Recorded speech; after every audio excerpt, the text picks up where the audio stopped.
What's up? It's that one girl, otherwise known as Tog. I'm an artist slash animator that's only started taking art seriously about 5 or 6 years ago. And once in a while, I like to look back at where I started. My style has been all over the place until recently when I randomly decided to lock in. So now, I would like to give my old art new life. As you can see from my earliest pieces, I enjoyed a more cartoony anime style and slowly crept into doing semi-realism. There's just so many ungodly horrors to choose from, but I'll only do two for this video. Having accumulated over 500 artworks since 2021, these two are diamonds in the rough. So much untapped potential held back by a lack of skill, but now I shall bring my vision to fruition. Honestly, aside from the obvious issues, these aren't as bad as I remember them. The first one up on the chopping block is this random character I made using 3 emojis. I enjoy this design quite a bit, despite it being very simple. I want her to be a bit laid back, but also kind of fierce since she is a demon of some sort. Every time I start a new piece, it's mandatory that I spend at least an hour scrolling on Pinterest. I usually find what I need in the first 5 minutes, but I end up wasting time anyways. Not wanting to stray too far from her original design, I kept the basic yellow shirt and gave her plain shorts. I wanted to give her a freaky face, but I ended up giving up on that idea. Not because I didn't like it, but because I was struggling. I still wanted to show some teeth, so I ended up going with a basic grin showing her tongue. I have no idea if the tongue is accurate to a frog since I didn't bother to look up a reference, but I think it's alright. Her eyes, of course, stayed the same, but I swapped her wings for a tail, because I don't like drawing wings. I knew what pose I wanted from the get-go, so finding a reference was easy enough. After going through a bunch of name generators, I just went with the name Cress.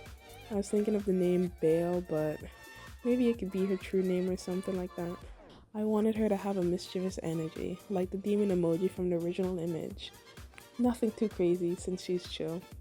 And just like 5 years ago, I chopped her arms off. Despite being able to draw up 2 perfectly good hands, I struggle with what should be the 2 easiest ones in front of her.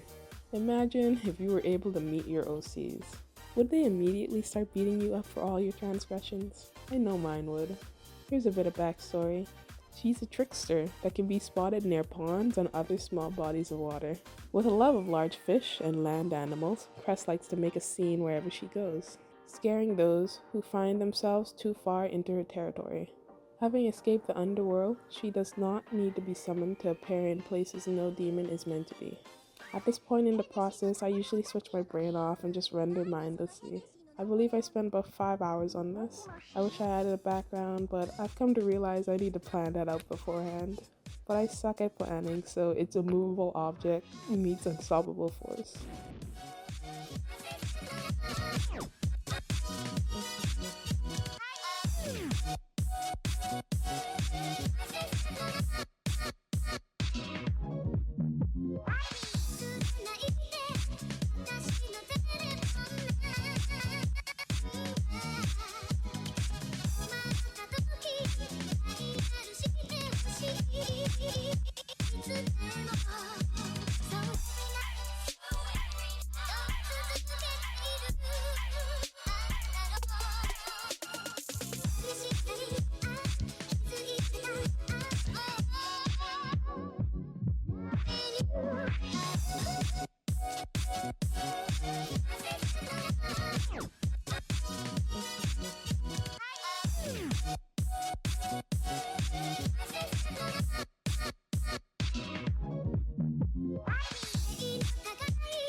And for the final reveal, ta-da!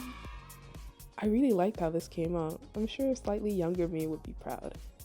For the second character, I decided to choose one that was somehow even more of a blank slate than Cress. Meet Drake. Yes, Drake from State Farm. I don't know why I named him this way, since as you can see, it doesn't match very well with this design. But instead of righting that wrong from 5 years ago, I decided to turn him into some sort of deity. I didn't know I wanted to go with this design, but I just went through a bunch of inspo and cobbled together elements that I liked, while trying to keep the essence of whatever this is from 2021. Renaming him Solari, which is inspired by Solaris, I created a short description of him. Sol is a deity born during the Great Starfall, when the mass destruction of stars triggered a collective of universes to make a drastic response to protect the ones that remained.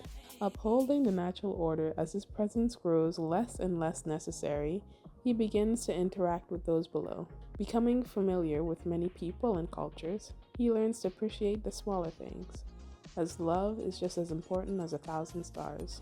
I do have a pre-existing story with a bunch of OCs, but I don't know if I'll add him to it or just have him separate. The same with Cress. Hopefully I can bring this sort of motivation to draw these random characters into long-form videos about my main OCs.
After 4.5 hours of work, I present to you this.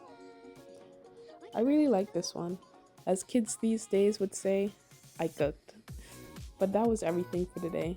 Here's some honorable mentions that didn't get their chance to shine, but maybe one day we'll get a revamp. Hope you all have a wonderful day, night, morning, or evening. Talk out.